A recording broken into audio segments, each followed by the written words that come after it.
Advocate ആശ ഉണ്ണിത്താൻ, ഇവിടെ ജാമ്യം അനുവദിക്കുന്നതുമായി ബന്ധപ്പെട്ട് ഉള്ള വ്യവസ്ഥകൾ ഇവിടെ BNS വരുമ്പോൾ അത് കുറച്ചുകൂടി ഉദാരമാക്കുന്നു എന്ന് വേണം നമ്മൾ മനസ്സിലാക്കാൻ. ആകെ ലഭിക്കുന്ന ഈ ശിക്ഷയുടെ 1/3 അനുഭവിച്ചാൽ ജാമ്യം ഉറപ്പായും നൽകണം എന്ന തരത്തിലൊക്കെ. അപ്പോൾ ഇതൊരു സ്വാഭാവിക നടപടിക്രമം എന്ന് നമ്മൾ കരുതിയാൽ തന്നെ അതിജീവിതയ്ക്ക് നീതി ലഭിക്കുക എന്നത് വളരെ പ്രധാനപ്പെട്ട കാര്യമാണല്ലോ. നോക്കൂ, അവർക്ക് നീതി ഉറപ്പാക്കാൻ ഏതൊക്കെ വിധത്തിലാണ് ഇപ്പോഴും പോരാടേണ്ടി വരുന്നത് എന്ന്. ഈ അന്വേഷണ ഉദ്യോഗസ്ഥനെ അനന്തമായി ക്രോസ് എക്സാമിൻ ചെയ്യുന്നതിനെ കുറിച്ച് സുപ്രീം കോടതി ഈ ജാമ്യ നൽകിയ ഓർഡറിൽ തന്നെ പറയുന്നുണ്ട്.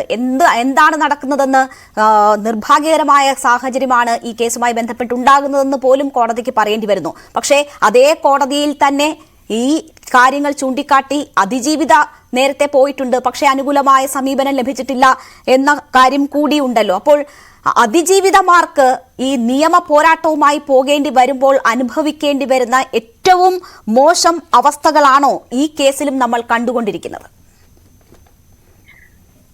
ഇതില് വളരെയധികം അക്കാഡമിക് ആയിട്ട് ഇൻട്രസ്റ്റ് ഉള്ള ഒരു വിഷയമാണ് എന്നെ സംബന്ധിച്ചോളം ഇത്. കാരണം ഞാൻ victimisation of women cause of denied justice എന്ന വിഷയത്തിലാണ് എന്റെ റിസർച്ച് നടത്തിക്കൊണ്ടിരുന്നത്. നമ്മുടെ ഇന്ത്യയിലെ ക്രിമിനൽ ന്യായ വ്യവസ്ഥയില് എപ്പോഴും വിക്ടിം ഒരു സെക്കൻഡ് കപ്പിളാണ്. അതായത് ആ കപ്പിള് രണ്ടാമത്തെ ആളാണ്. എപ്പോഴും ഒരു ഹൈറാർക്കി നിലനിൽക്കുന്നുണ്ട്. ക്രിമിനൽ ജസ്റ്റിസ് സിസ്റ്റം തന്നെ അത് നമ്മൾ സാധാരണ പറയുന്ന പോലെ 1000 കുറ്റവാളികൾ രക്ഷപ്പെട്ടാലും ഒരു നിരപരാധി പോലും ശിക്ഷിക്കപ്പെടരുത് എന്ന രീതിയിലാണ്. അപ്പോ കൃഷ്ണയർ പറയുന്ന ഒരു സംഗതി, ജസ്റ്റിസ് കൃഷ്ണയർ പറയുന്നത് bail is the right, jail is an exception എന്നാണ്. അപ്പൊ അതുകൊണ്ട് തന്നെ ജാമ്യമാണ് എല്ലാവരുടെയും അവകാശം എന്ന രീതിയിലേക്കുള്ള വ്യാഖ്യാനങ്ങൾ അത് ചാമ്പ്യൻസ് ഓഫ് ഹ്യൂമൻ റൈറ്റ്സിന്റെ ഭാഗമായിട്ട് ജസ്റ്റിസുമാരുടെ ഇടയിലുള്ള ആക്ടിവിസം, ജുഡീഷ്യൽ ആക്ടിവിസത്തിന്റെ ഭാഗമായിട്ടൊക്കെ സംഭവിച്ചിട്ടുള്ളതാണ്. ഈ ആനുകൂല്യങ്ങൾ മുഴുവനും നിരപരാധികളായ മനുഷ്യർക്ക് കിട്ടാൻ വേണ്ടിയിട്ടാണ് ഇത് ഉപയോഗിച്ചുകൊണ്ടിരിക്കുന്നത്. ഇപ്പൊ ഇദ്ദേഹം അപരാധിയാണ് എന്ന് ഞാൻ പറഞ്ഞു എന്ന് പറഞ്ഞാൽ കോടതി വിധിക്കുന്നത് വരെ അപരാധിയാണെന്ന് ഇദ്ദേഹത്തെ പറയാൻ പാടില്ല എന്നൊക്കെ പറഞ്ഞ് പ്രതി എന്ന് വിളിക്കാൻ പാടില്ല എന്നൊക്കെ പറഞ്ഞ ആൾക്കാർ ബഹളം തുടങ്ങും. പക്ഷെ ഇവിടെ നമുക്ക് എല്ലാവർക്കും പച്ചപരമാർത്ഥമായി വളരെ കൃത്യമായി അറിയാവുന്ന കാര്യമാണ്. പൾസർ സുനീതിലെ 1ാം പ്രതിയാണ്. കൃത്യമായി തന്നെ ഇതിലുണ്ട്. പ്രതി തന്നെ കുറ്റവാളിയാകുന്ന അവസ്ഥയിലേക്ക് തന്നെ എത്തുമെന്ന് നമുക്ക് അറിയുകയും ചെയ്യാം. പിന്നെ ഗൂഢാലോചന കേസിലെ 8ാം പ്രതിയായിട്ടുള്ള ദിലീപ് രക്ഷപ്പെടുമോ ഇല്ലയോ എന്ന് മാത്രമാണ് നമുക്കുള്ള സംശയങ്ങൾ. അതിൽ കുറെ എവിഡൻസുകളുടെ ഒക്കെ വളരെ അത്യാവശ്യമുണ്ട്.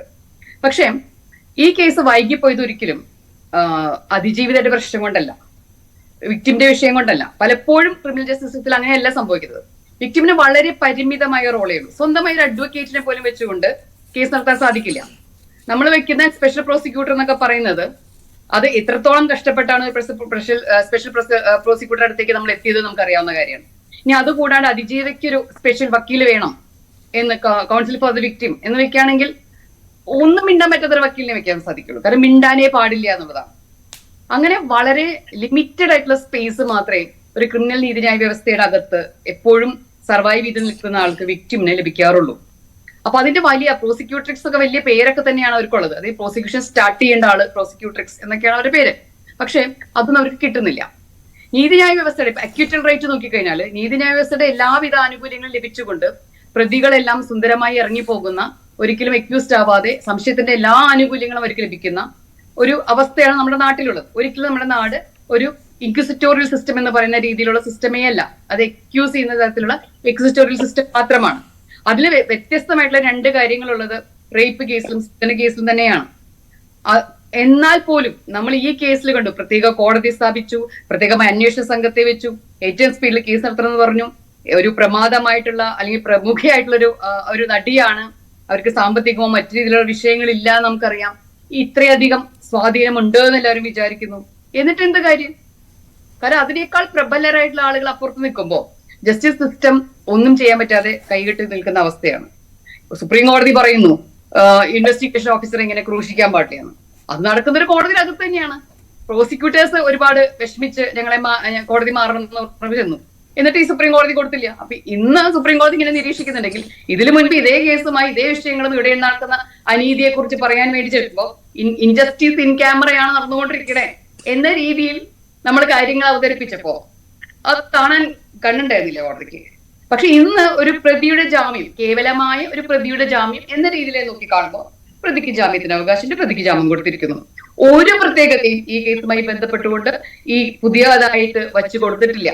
പിന്നെ മാത്രമല്ല, ഇത്രയും ഇൻഫോർമേഷൻ ടെക്നോളജിയും ആർട്ടിഫിഷ്യൽ ഇന്റലിജൻസും അതിന്റെ കാര്യങ്ങളൊക്കെ വളർന്ന കാലഘട്ടത്തില് ഈ സുപ്രീം കോടതിയിലെ ജസ്റ്റിസുമാര് ഒരു സിം എന്ന് പറയാ, 1 ലക്ഷം രൂപ എന്ന് പറയാ, പരിധി വിട്ട് പോണതിനെ കുറിച്ച് പറയാ, ഇതൊക്കെ ഒരിക്കലും ഇതൊന്നും വാച്ച് ചെയ്യാൻ പോലും ഒരാളുണ്ടാവില്ല. ഇദ്ദേഹം ഈ പരിധി വിട്ട് പോയിട്ടുണ്ടോ എന്ന് വാച്ച് ചെയ്യാനോ അതിനെ കുറിച്ച് പറയാനൊന്നും ആരുമില്ല. ഇദ്ദേഹത്തെ ആരും ഫോളോ ചെയ്യുന്ന പോലും ഉണ്ടാവില്ല. ആരെങ്കിലും കണ്ട് എവിടെയെങ്കിലും റിപ്പോർട്ട് ചെയ്ത് പറഞ്ഞാൽ മാത്രമേ ഉള്ളൂ. അല്ലാണ്ട് ഇതിന്റെ പുറകെ ഒരു സൈബർ വിങ്ങിനെ വെച്ച് ഇയാളുടെ സിം, ഇയാളുടെ ഫോൺ എവിടെയൊക്കെ സഞ്ചരിക്കുന്നു ആര് നോക്കുന്നു? ഞാൻ വിശ്വസിക്കുന്നില്ല. ഇനി ഒരു പൾസസിനിക്ക് വേണ്ടി നമ്മളെല്ലാവരും ഇങ്ങനെ പറഞ്ഞതുകൊണ്ട് നോക്കിയാൽ നന്ന്. കേരള പോലീസിന് അതിന് മാത്രമുള്ള സ്ട്രെങ്ത് ഉണ്ടോ, അതിനുള്ള സംവിധാനം ഉണ്ടോ? അപ്പം നീതി നടപ്പിലാക്കലിന്റെ അകത്ത് നമ്മുടെ സിസ്റ്റത്തിന് തന്നെ ഒരുപാട് വീഴ്ചകളുണ്ട്. ആ എല്ലാ പരിമിതികളും, ലിമിറ്റേഷൻസ് ഉണ്ട്, വീഴ്ചകളുണ്ട്.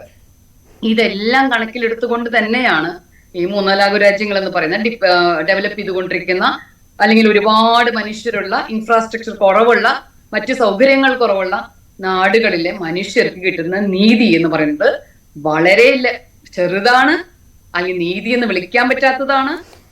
ഒരുതരം അപ്പകഷ്ണങ്ങൾ എറിഞ്ഞു കിട്ടുന്ന രീതിയിലുള്ള സംഗതികൾ മാത്രമാണ്. തീർച്ചയായും അവിടെ